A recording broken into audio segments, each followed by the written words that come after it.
Good morning. Good morning. Today's sermon is titled Summer Stories. Edward Miller, an American-born author and illustrator of children's books, once remarked, "Stories are our primary tools of learning and teaching. They are the repositories of the lores and legends. They often bring order into our confusing world."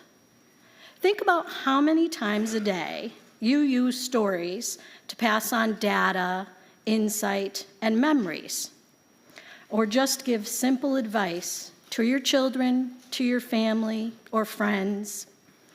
Stories have the power to make us laugh, to make us cry, to remember, and to change.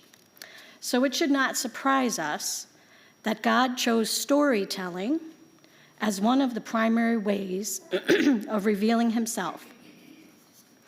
When Jesus wanted to explain the kingdom of heaven, he didn't begin with complicated theology. He told stories about seeds, shepherds, fishermen, widows, fathers, sons, and lost coins. These ordinary and simple to understand stories reveal extraordinary truths. Our scripture today, Matthew 13, stated, "Then the disciples came and said to him, 'Why do you speak to them in parables?' And Jesus answered them and said, 'To you it has been given to know the secrets of heaven, but to them it has not yet been given.'" Remember, the disciples had dropped everything to join and follow Jesus. They valued what he gave them, and they showed a desire to learn and share. The crowds were dismissive, and perhaps the simple parables helped them to learn and tell others what they had seen and heard. Jesus' stories then, and still today, allow anyone who hears them to then share with simple clarity and meaning the lessons found throughout the Gospels. What makes a good story? What makes a story memorable? Authors often use the 3 C's of storytelling. The first is character, which is often the heart of your story. The second is conflict, which is the challenges or obstacles to overcome.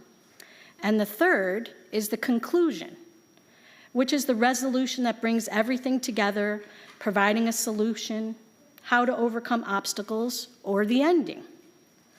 Let's think about Joseph. You remember Joseph and his coat of many colors. His story in the book of Genesis included betrayal by his brothers, slavery, false accusations, and imprisonment. Yet at the end of his story, Joseph declared what others had intended for evil, God had actually intended for good. The same thing is true many times throughout Scripture. Moses in Exodus had the wilderness. Peter denied Jesus 3 times, and Paul endured imprisonment multiple times in the book of Acts. Yet God used each chapter to accomplish his greater purpose. The Bible is a collection of stories. You might think of it as a grand story of redemption through Jesus Christ. It begins with creation, and Kristen has actually just concluded her summer series on creation about the many aspects of the value, wonder, and responsibility for all that God has created for us. Wonder and responsibility is part of our focus this morning, and part of it is the revealing of God's truth through the power of Jesus' storytelling and our own storytelling. One of our favorite parables, Michael and I, is the one of the mustard seed. Once again, in Matthew, Jesus said, "The kingdom of heaven is like a mustard seed, which a man took and planted in the field. Though it is the smallest of seeds, when it grows, it is the largest of the garden plants and becomes a tree so that the birds can come and perch in its branches." What we can take from this is that seemingly small acts of kindness and faith can create such a large impact. Think also of other well-known parables like the Good Samaritan, the prodigal son, the woman at the well, and the miracle of the loaves and fishes. Again, these ordinary stories throughout the Bible, they tell extraordinary truths.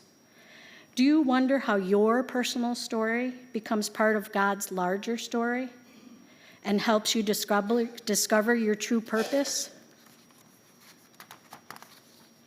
Now we're going to enter a time of storytelling where hopefully you can share some of your stories. And Michael's going to take over that.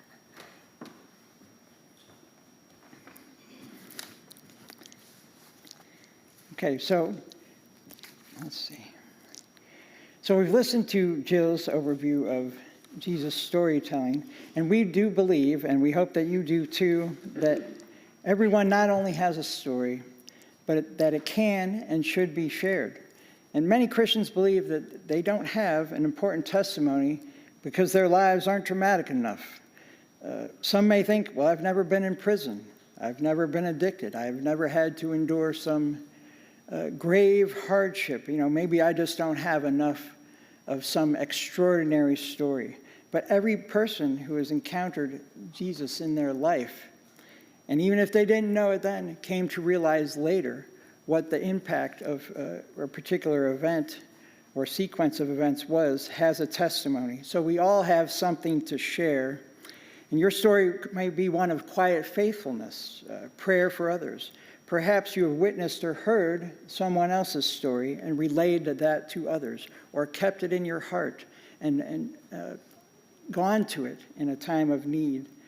It may be a story of peace during grief or illness, or of God providing when resources are scarce. So the value of your testimony, or our testimony together, is not measured by how dramatic it may be, but by how it brings people to Christ. So now we'd like to enter into a time of sharing. And right here on my sheet it says improv, so here's what's going to happen. Here we go, right, Chris? We talked about this. Oh my goodness. So as we came in, and we designed the service to be interactive and a little bit lighthearted, but also moving, because we're going to hear some things this morning. There were index cards when we all signed our friendship sheet this morning, and perhaps you had a chance to grab one. Perhaps you had a chance to think about something you might write on there, but you didn't write it yet. Perhaps do you have index cards? Anybody? Anybody have colored index cards in their hand? Sharon's going to she's going to grab one. But if you don't, it's okay. I said to Chris earlier, I'm not going to ask all the pink card holders to join together in the corner, and the blues are going over here. And you don't have to be anxious about getting up out of your pew. Well, we're going to stay in the comfort zone, but we will ask you, if you have heard something lately, it could be the smallest thing. We had an experience, and I'll start. We had an experience with a woman last Sunday at Home Depot, and she was dressed quite nicely, and I told her that I appreciated her sense of style on this Sunday afternoon at the checkout register at the store. And she said, well, I just came from worship. Straight from worship to work. And we shared a little bit about where we worship, each one of us, and we got to the point in very simple terms and very short time of her sharing just a few sentences that had we not had just the intro, right, she would not have expanded further. It would have been, hey, thanks for visiting Home Depot today, and we would all be on our way. But the interchange became one of a little bit of faith sharing and Jill sharing with her. We wish, I said, evangelism and talking to people, and I didn't even say the word till just now. So, because that word there makes people nervous. They get excited or something. What? Talk about faith in the checkout aisle at the Home Depot? Yeah, well, we did. But she invited us to do so, and Jill shared with her, we wish that more people would be active in their faith communities or express even-temperedness for those who do, or feel free to share with others. And even if you don't share, there are small ways that people can have an impact on others. And I have said this often in these four walls. The things that you do and say to others may seem minute at the time, but you don't know the impact that that has. And they may carry that forward and say, you know, I met this nice woman. She said her name was Mary, and she said a kind word to me, and I was really having a hard time. And then she goes and has a whole different night with her family when things were in turmoil, but she met a person who expressed some kindness to her that day and shared a little bit of a story, and that just flows through. So we don't know. So we invite you this morning to share a story. So if you don't have a card, that's great. You don't need one. That's just a little bit of something that people could reflect on. But if you have a story, I have a portable microphone down here. Mike, I'm on new mic.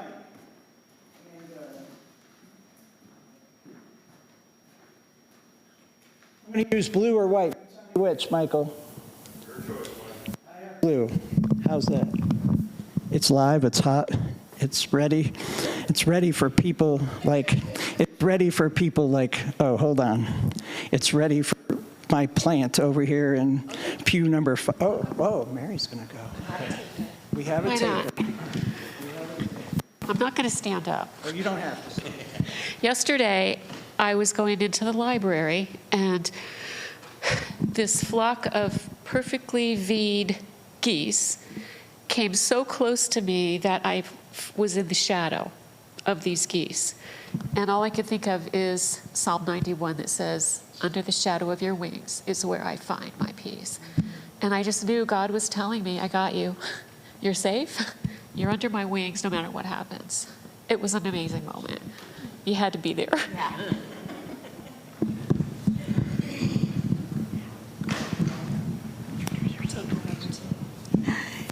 So Chris encouraged me this morning because he says that I have a lot to tell and share, which most of you in this congregation already know.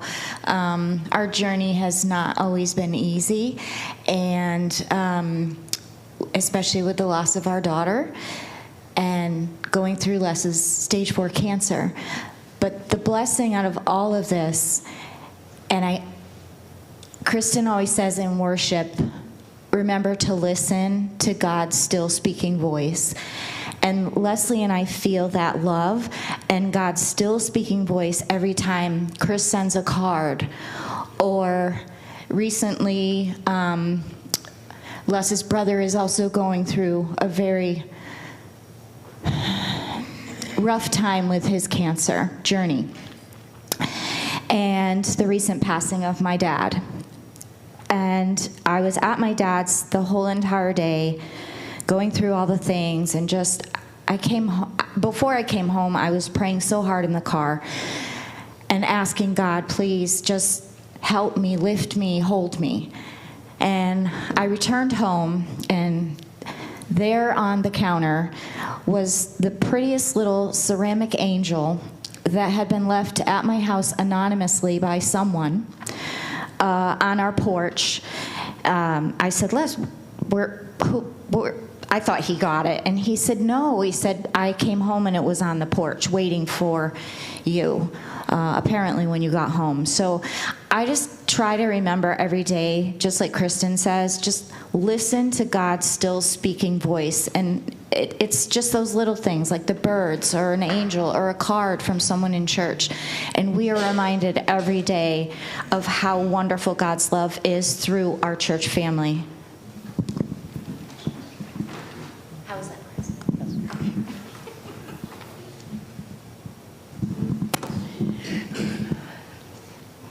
Sally's mention about God's still speaking voice reminded me of something that happened to me last fall.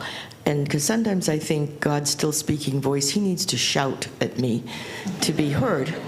And so I had been to New York City to my sons.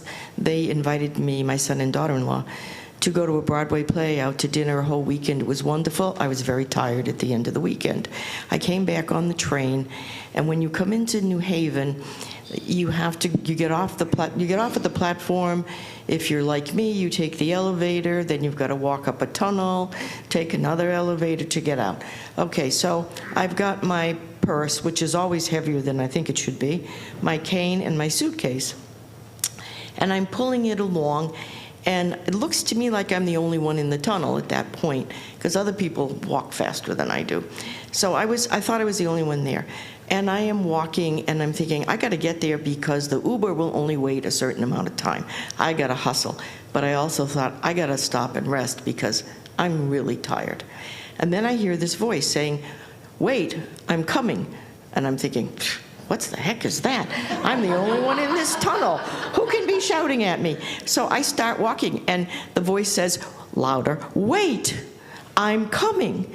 And before I know it, this man, dark skin, dark beard, nice looking, I will say that, very nice looking. I didn't get his name, but he was nice looking. But anyway, he took my and I had a bag too, because there's a lovely bakery in Grand Central Station. He took my bag and my suitcase, went all the way up in the elevator and put my suitcase in the Uber for me. And afterwards I thought, see, that was really God speaking to me through that man. But he had to shout, but I did eventually hear him.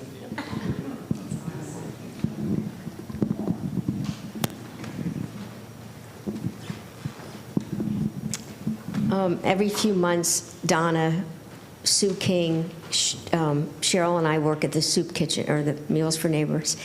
And we've noticed lately that there are some young men that are coming in that are doing some community service. And a couple weeks ago, this young man came in. I think his name was Jesse, right? And I just felt something connect with the two of us. He got a kick out of Donna, though. He says, I think she thinks she's grumpy, but she's really funny. But, but anyway, I'm always the dessert person. So Jesse was helping me. He cut up the watermelon, and we had cookies and stuff. So as the meal is served, it's on this side of the room, and then dessert is always in our little corner.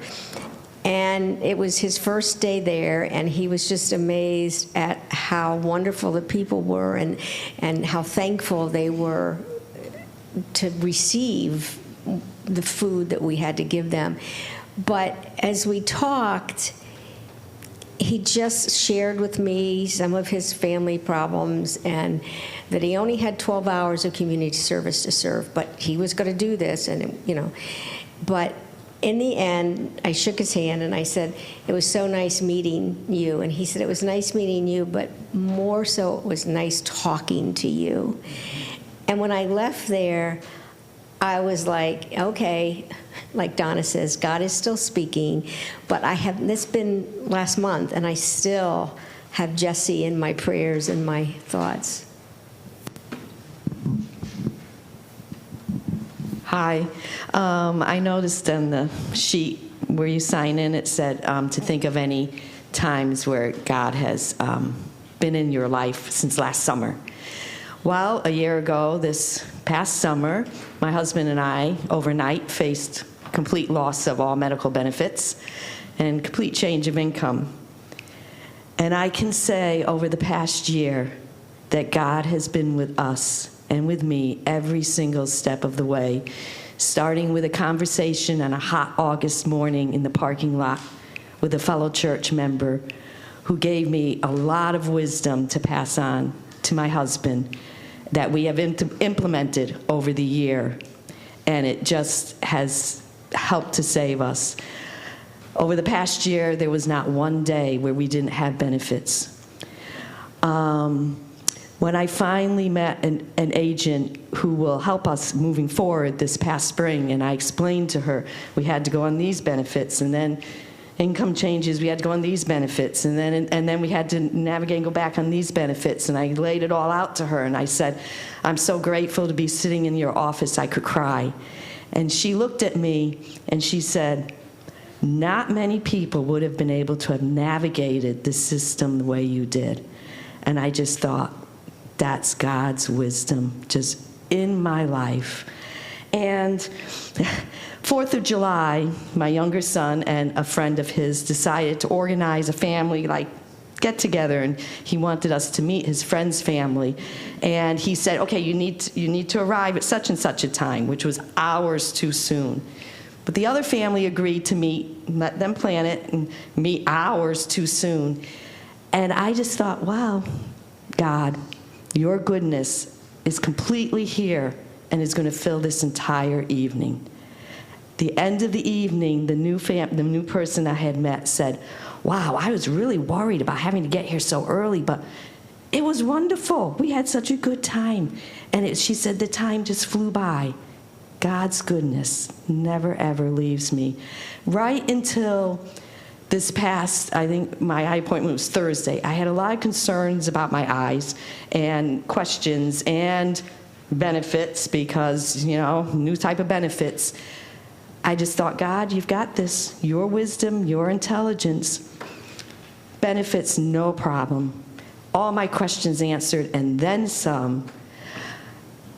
God is just, I can't, at this stage in my life, I can't look back over my life and say, like the song you sung, that when I turned to God, he ever failed me. Did he answer me in the way I thought he should? No.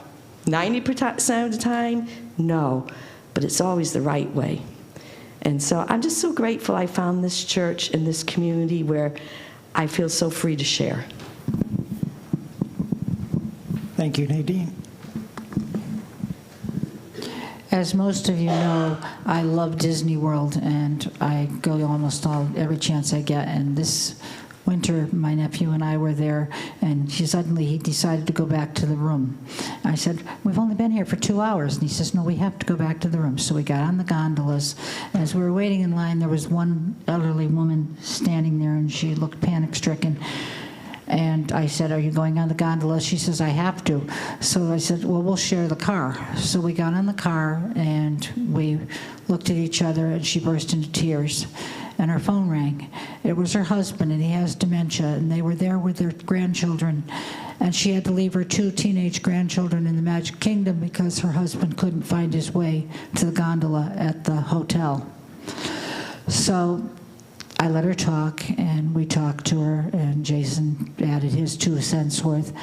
And as I was sitting there, I said, God sent me here for a reason right now, because we went all the way to the end with her, found her husband. We told him on the phone where to sit so that she could find him.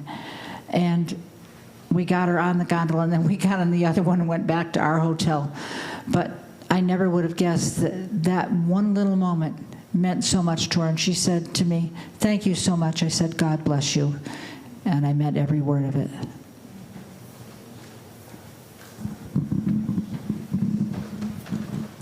Thank you, Judy. Back in 2011, my sister and I were part of a group of 25 people who went on a mission trip to Haiti. And there had been a lot of planning for it. In our churches, we'd gathered supplies, clothing, non-perishable foods and such to take with us.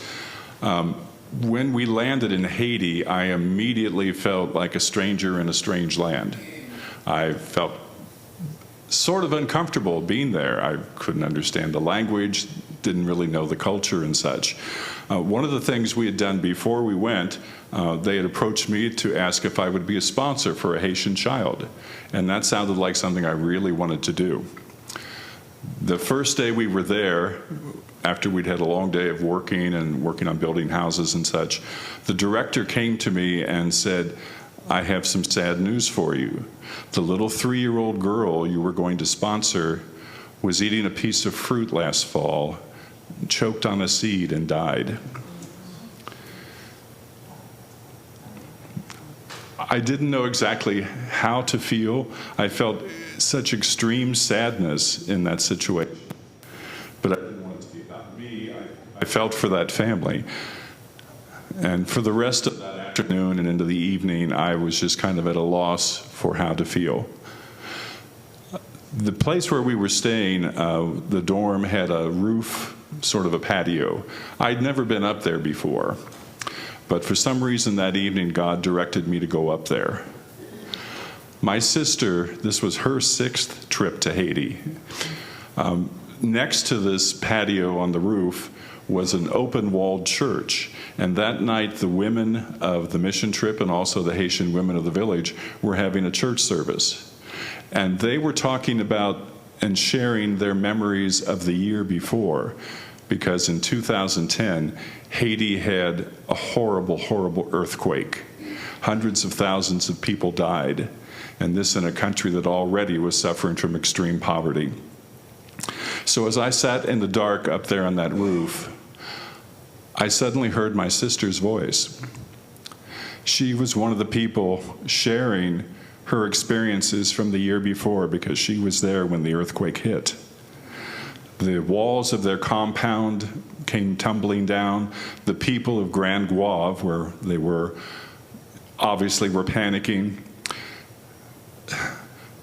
A mother brought a little child who was around 6 years old or so, coming to this compound, figuring, this is where I'll find God, this is where I'll find help.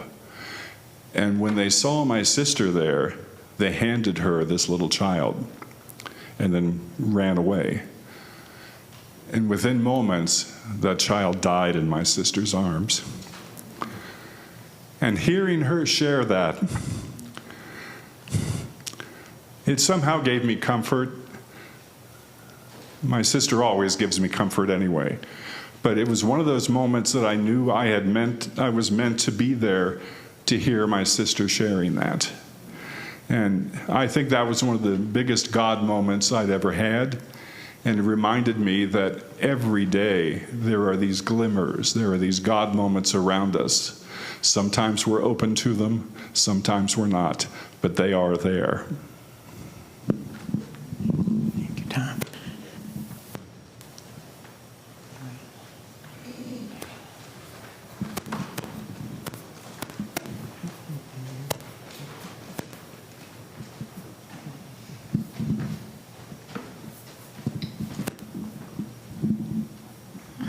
Thank you, Tom, for that message. I wanted to tell of a story that when I was talking with a lovely lady at the doctor's one day. She is taking a drug that is very promising for her stage 4 cancer that came back again, and she was full of light, and I would never have guessed that she was going through such a trial with suffering from cancer. And she told me that she is spending her time and her hope and faith with her 3-year-old grandchild, little girl, and she wants this little girl to remember the days spent with her grandmother. And that is what she is having faith and peace and love and hope for every day. And I wanted to share, her name is Katie, the lovely lady suffering from the cancer, but she is not suffering. She is living every day with the light of God.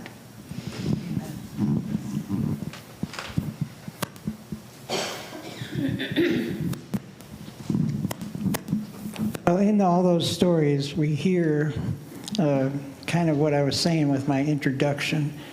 The things that you don't know that are coming, the things that are shared with you, and the things that we experience with fresh eyes or a renewed sense of faith when we, again, hear people's stories and tell our own stories and come to see and feel things that perhaps we had never recognized, or we lost a sense of, or perhaps lost steps along our faith journey. So I thank each of you for sharing all of those recollections. They're quite moving, and I had said in the intro, a little bit lighthearted, but we're sure to hear some things that are moving, and that is the case. So we're grateful for this church community and for the time that we get to spend together and to share and take those stories that we have in our hearts and use them in our daily lives as we carry forward. Yes. Like Michael said, thank you so much for being willing to share your stories. We hope that they touched you when you listen to other people's stories. And what I hear consistently is that people feel God is with them throughout struggles or their journey. But also remember that you might be that person that is there for someone else who, and you might have been placed there to help them on their journey. I hope that you think about your story this week and remember how God has spoken to you or touched you or to someone you know. Think about how your story of resilience and faith intersects with God's larger plan and how maybe you can share it with others. Perhaps you feel your story is unfinished. Maybe you're waiting on unanswered prayers, living through disappointment, or struggling with an illness. But know this to be true. God is still writing your story, and God is still speaking. He will strengthen your faith. One day, you may look back and realize that the chapter you maybe wanted to skip became the chapter that revealed God's true plan and faith, and most clearly. So trust the author. Live in the chapter that you are in. Take the time to tell others what God has done, and remember that every story points to the greatest story ever told. Amen.